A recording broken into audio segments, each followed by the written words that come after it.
Bonjour tout le monde. Très heureux de souligner cette semaine québécoise de la garde scolaire. On parle de plus en plus de vous, hein, le personnel de garde, et c'est une très bonne chose.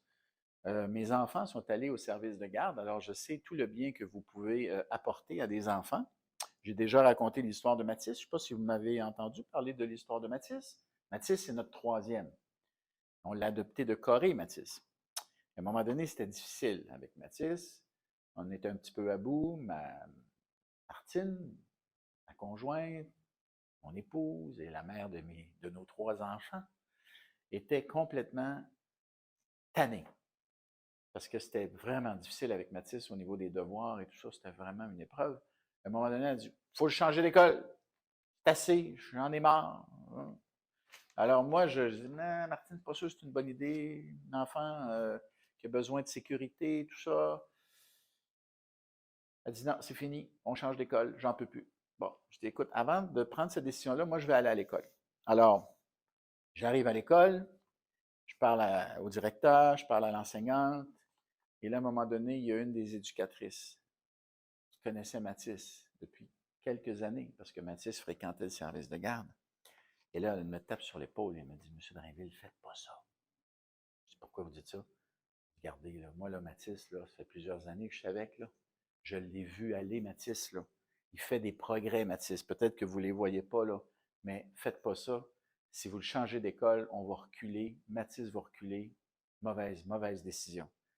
Elle m'a convaincu. C'est une éducatrice en service de garde qui nous a convaincus que Mathis ne devait pas changer d'école. Puis savez-vous quoi? Aujourd'hui, Mathis, il va très bien. Il est au cégep. C'est formidable. Alors moi, j'ai une petite dette, peut-être même plus qu'une petite dette, au service de garde. Alors, je vous ai apprécié dans des moments comme ceux-là et aujourd'hui, je vous apprécie encore plus parce que je vois en vous des personnes qui non seulement font un excellent travail au niveau du service de garde, mais qui pourraient venir nous prêter main forte dans les classes comme aide à la classe. Puis là, je me promène dans les écoles, puis je vous parle, puis vous me le dites. Pas tout le monde, mais la vaste majorité me disent, écoute, au lieu d'avoir des horaires coupés le matin, le midi, fin de journée, on pourrait avoir un horaire complet.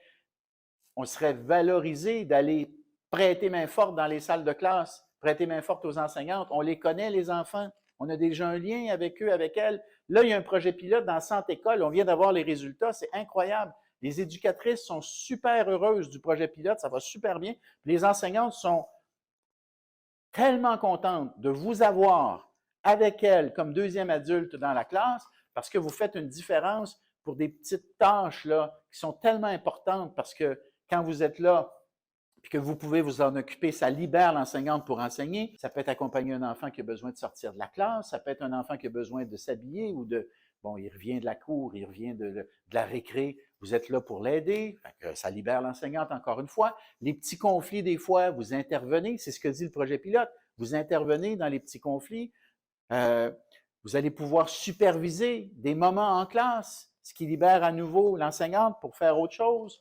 Écoutez, c'est fantastique. Fait que des aides à la classe, là, ça, c'est un super projet. Fait que pour le moment, c'est projet pilote, mais moi, mon objectif, vous le savez, c'est d'étendre ce projet pilote au plus grand nombre possible de classes du primaire du Québec. Puis là, ça dépend de la négociation, on ne va pas trop s'avancer là-dessus, mais ce serait vraiment bien qu'on ait une signature à un moment donné, une entente qui vous permettrait à vous, les éducatrices, de devenir des aides à la classe. Continuez d'être des éducatrices parce que vous faites ce que vous le faites bien, mais en donner encore plus et en recevoir aussi davantage. Fait que ce serait vraiment gagnant-gagnant, surtout pour les enfants. Fait que je suis très content de souligner cette semaine de la garde en milieu scolaire. Vous êtes très importante, vous êtes un maillon, à mon avis, essentiel à la réussite scolaire. Je pense qu'il faut le dire de plus en plus. Votre apport, votre contribution, c'est un apport, c'est une contribution importante pour la réussite scolaire de nos élèves. Fait que je vous encourage à continuer. Vous êtes quand même, 25 000, hein? 25 000 personnes.